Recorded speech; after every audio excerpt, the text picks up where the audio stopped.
This is the Jocko Underground Podcast, number 30. Sitting here with Echo Charles. Yes, sir. This is Jocko Willing talking. Starting off, we had a topic come up. A question submitted. But it's like a discussion topic more than an actual direct question. Are we raising soft kids in this day and age? Or is that something every generation says? You hear about this a lot, don't you? What is it? The thing is, strong men create good times creates weak men create bad times create strong men, and you get this circle going. Yeah. Some truth to it, right? Yeah. Definitely some truth to it. So, are we raising soft kids? I think some kids are being raised soft. I think other kids are not. I think that there is definitely a way that you could live in this day and age where you could be very soft as a human. You could eat foods that make you weak. You could do activities that make you weak. You could avoid activities that would make you strong and tough.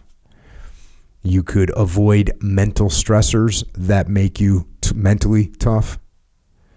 So I think maybe not necessarily are we raising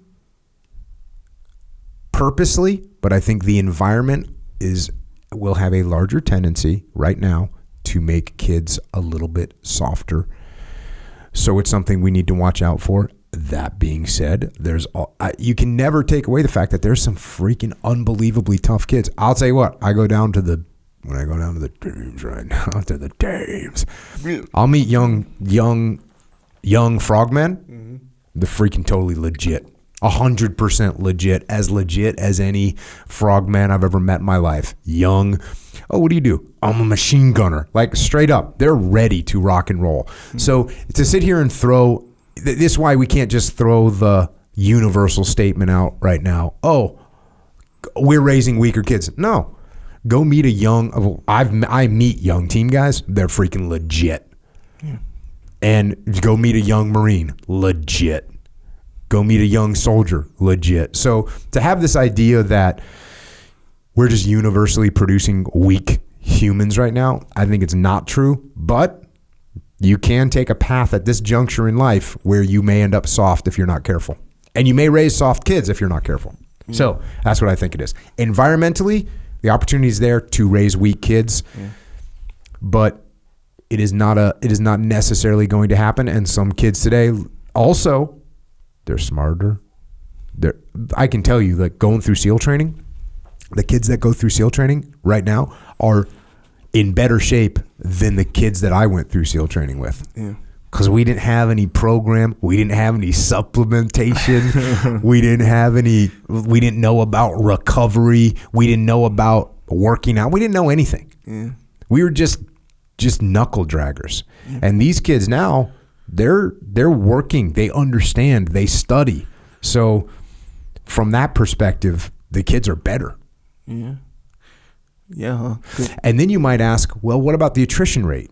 Because the attrition rate stays the same, which is weird, right? Yeah. So they do all these things. So I'm telling you right now, the kids, and this is not just my personal opinion, this is coming from guys that I know that work in basic SEAL training. They'll be like, oh yeah, the kids are in way better shape than we were.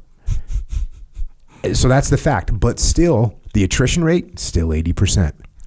Why is that? Well, you got to push yourself a little bit harder. Because you're in a boat crew now, and everyone in the boat crew, the output is the same.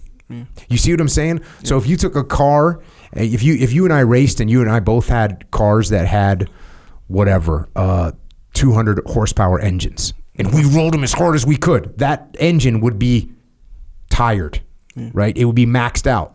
And we only went however fast we went. We only went 100 miles an hour.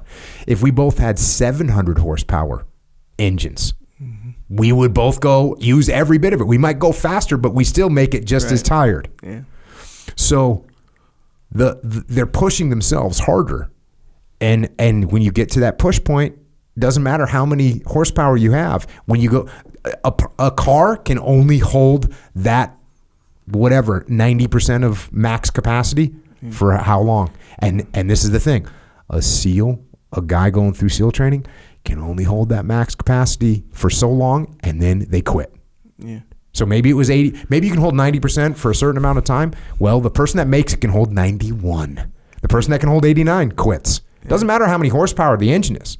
Because there's some people that end up they are the loser. They're the last place of every run.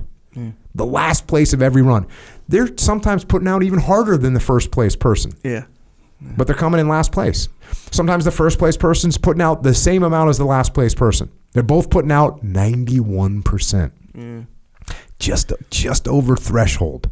And they learn to get over that threshold. The person that's only putting out 89, someone's telling them, hey, you got to run 91%. They don't do it. Yeah. They go 89 and they quit. They can't keep going. Yeah. So got to watch out for that. Yeah. And that's not to mention that the mental, essentially the mental part of it. So you know how like you can be, and this is an old thing too, where if you're a gifted athlete, and this can go with like a highly trained athlete as well. You'd think, anyway, it's all theory, obviously. But you get to a point where mentally you're like, you just cross the threshold. It's essentially not worth it. Oh, yeah. That's what it feels like at the moment. It's not worth it. I quit. So, yeah, you can be highly trained, supplementation. You can be all this stuff. But when you get in there and you're hit with that thing that pushes you over the mental threshold when it's not worth it, but I could understand. I don't know how they do it or what exactly everything they do or whatever, but I could see that as being a non-factor for the trainers or whatever, being like, no, we'll push them to this mental point. I don't care how gifted these guys are. Like, you have to be mentally strong, no matter if you're a fast runner or a slow runner, fast swimmer or slow swimmer. It's easy to get to that point as a trainer, knowing you know what to do. Let's say that you and I are both in SEAL training class, and they go, okay, we're going to do bear crawls, which is on your hands and feet, and you're wearing your Twin 80 Twin 80 steel scuba tanks. So this is just psycho, right? Now, let's say for this hypothetical situation, which we'll say that you're stronger than me. All right? Just hypothetically, which is, I know, is be hard for people to imagine this. So you're stronger than me, and you can bear crawl with your Twin 80s on your back. You can bear crawl for 100 yards. And I am weaker than you, and I can only bear crawl for 80 yards. So guess how long they're going to make us bear crawl for? They're going to make me bear crawl 81. They're going to make you bear crawl 101. And there's 20 yards difference. And guess what? There's someone else that was capable of going. It doesn't matter. He could be capable of doing 110 yards. Guess how much he did? 109. And he quit. And another guy was only capable of doing 62 yards, but he only did 61. He quit. Another guy was only capable of doing 40 yards. He did 41. He stayed in. He just was able to hang on long enough. Yeah.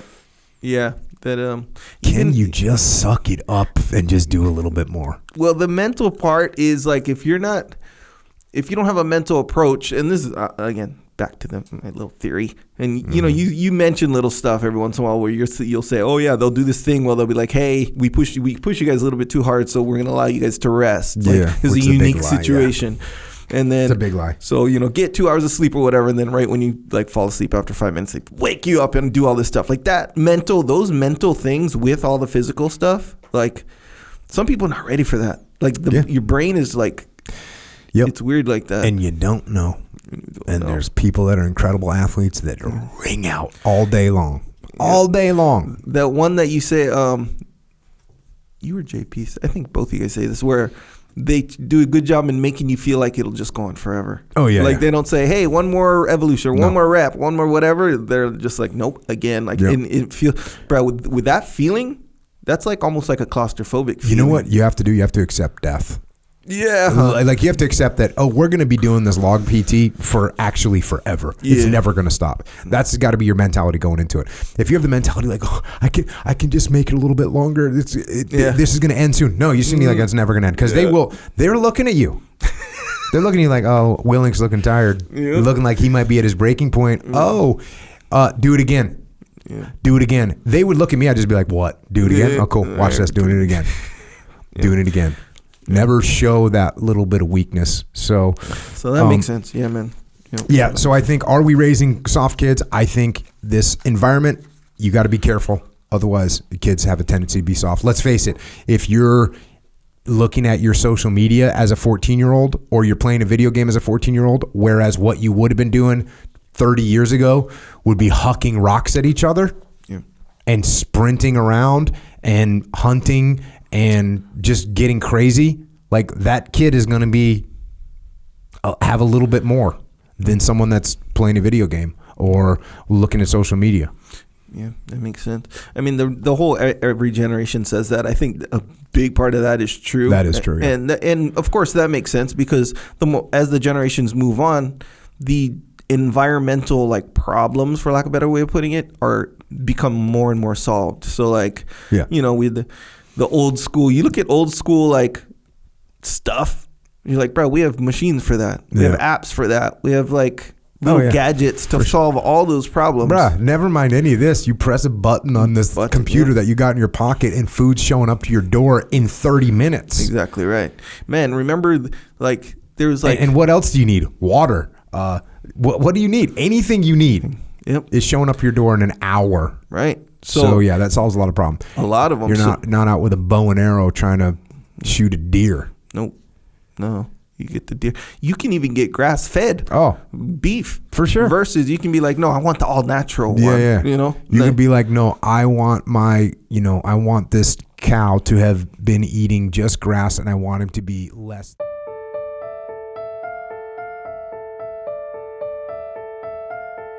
That is a little excerpt of what we are doing on the Jocko Underground podcast. So if you want to continue to listen, go to jockounderground.com and subscribe. And we're doing this to mitigate our reliance on external platforms, so we are not subject to their control. And we're doing it so we can give you more control, more interaction, more direct connections, better communications with us, strengthen this legion of troopers that are in the game with us. So thank you. It's jockounderground.com. It costs $8.18 a month. And if you can't afford to support us, we can still support you. Just email assistance@jockounderground.com and we'll get you taken care of. Until then, we will see you mobilized underground.